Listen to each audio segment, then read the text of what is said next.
Hey everybody, this is my native tank and I'm just sitting here tonight with my good camera that's got the good zoom capabilities, and I just threw a bunch of algae wafer crumbles in the tank and I'm hoping for some crayfish to come out. We've got one so far. I've turned the light on up front so we should be able to get some pretty good close-up looks at the crayfish. And what I want to do tonight is get some really close-up looks at the crayfish. I want to see if we can get a look at what their little claws look like as they root around, and maybe how the joints move on their body, how their mouth parts move, whatever we can see. We're just going to kind of goof off with the camera here, have a little bit of fun, and see if we can't get to know these crayfish up close and personal.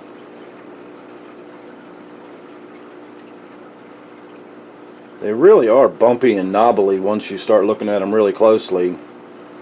Their claws have all sorts of little jagged notches and bumps, and you can see how they're sort of designed for grabbing. It almost looks like they're porous too. I've always wondered whether or not they were porous in the same way like an eggshell is porous. Really beautiful color in some of their joints too. Love that purple in there. We're not seeing a lot of activity either. All of these little bottom legs usually are busy doing something. The front two, I believe, have claws on them, and they're tiny little claws.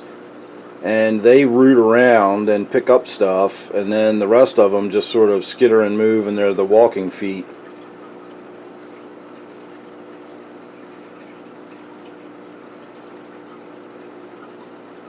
But I so far don't see any other crayfish coming out to investigate any potential food sources. We've got my half claw back here. Let's see what he's doing.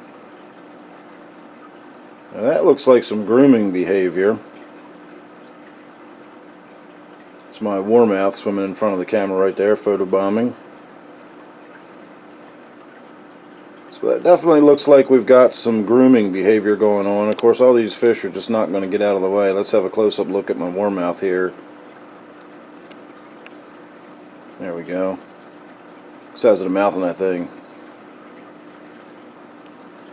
He's all scratched and scraped and everything too, so I'm pretty sure that Mayan cichlid is being aggressive in here again, and I really am going to have to make the trip down to my good pet store, my good fish store, and see about getting rid of that Mayan cichlid. The tilapia is looking beautiful as ever. I always think this is a gorgeous fish. This is one I consider actually keeping in the tank long term, but we'll have to see. It's eventually going to outgrow the tank, so can't do it that long term. Let's see if we've got any more crayfish out. Nope. But we can get a little bit closer look maybe at the Mayan cichlid. That's the culprit there. That's the aggressive one, I believe. Let's see where it goes. I'm sitting quite a distance from the tank too. You'd think it was aware of me sitting here, the way it's kind of lurking back there and hiding. And I'm just really surprised we're not seeing more activity in the way of crayfish. We've still got this one here, but that's all it's doing, is just sitting there. It's not even rooting around. We're getting, you know, that little minor activity at best. When I threw the handful of broken up, crumbled algae wafers in there, I kind of expected the minnows to get a hold of a lot of them and scatter them around, and only a few were going to land in this spot, and there'd be a little bit of competition for them. But apparently nobody was paying attention, and they all just sort of fell in a big pile right here.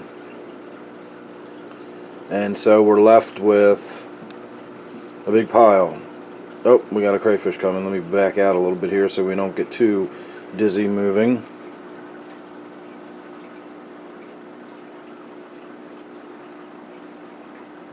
I'm guessing this one is finally smelling the food and moving across the tank. But I don't know.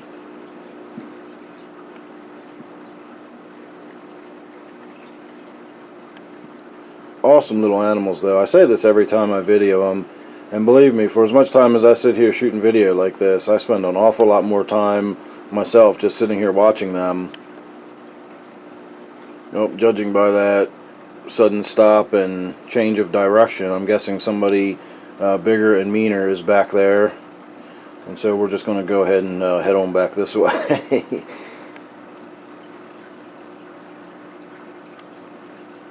I don't see who he came in contact with, but it clearly was somebody that did not want to tangle with.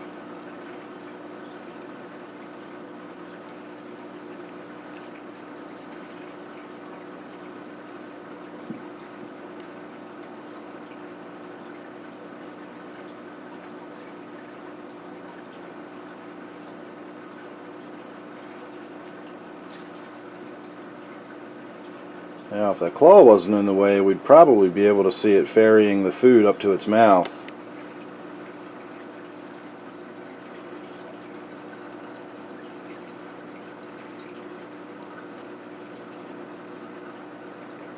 I believe it became aware of that one sitting there, and so it sort of took a break for a moment. It's going to hang out, check out the scene, make sure everything's alright. I got a little more activity with this one finally.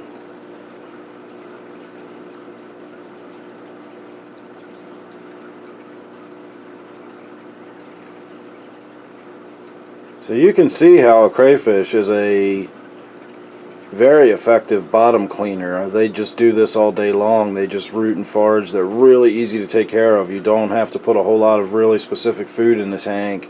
And it can be big pieces and they'll break it off and work on it, or it can be tiny little pieces and they'll dig around and they'll pick up those little rocks and they'll clean algae off of them. When you start looking at them really close like this, you can kind of see how... Let me back out here and find out what's going on. Somebody just got excitable. Not sure what just happened. Busy looking at the, well, it took off down there, so that's the end of his feeding.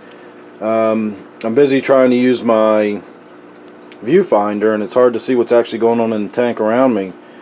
This one, my half claw, is finally starting to make a little bit of an appearance. Let's see if we can get a little bit of better look at this one.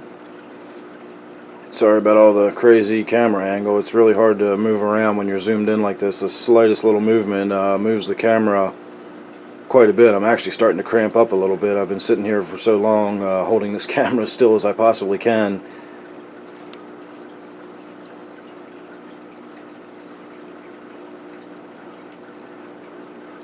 I'm hoping this one sloughs pretty soon. I'm dying to see what it looks like when it comes out of a new shell.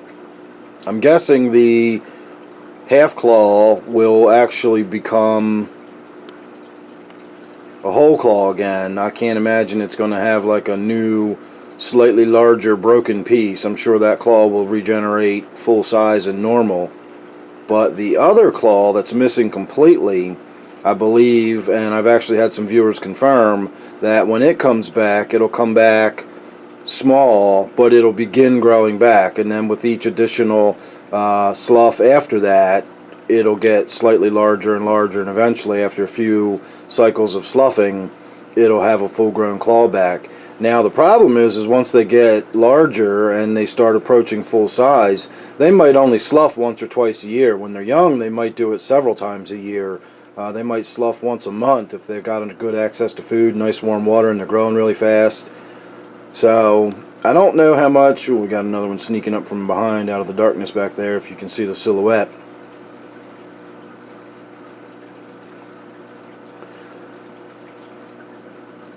So I don't know how frequently this one's going to slough now that it's getting as large as it is. So it might, be quite a while before we get to see a slough. And then my big one is all the way down the other end of the tank. I saw it making its way down there a while ago, and I haven't seen it since.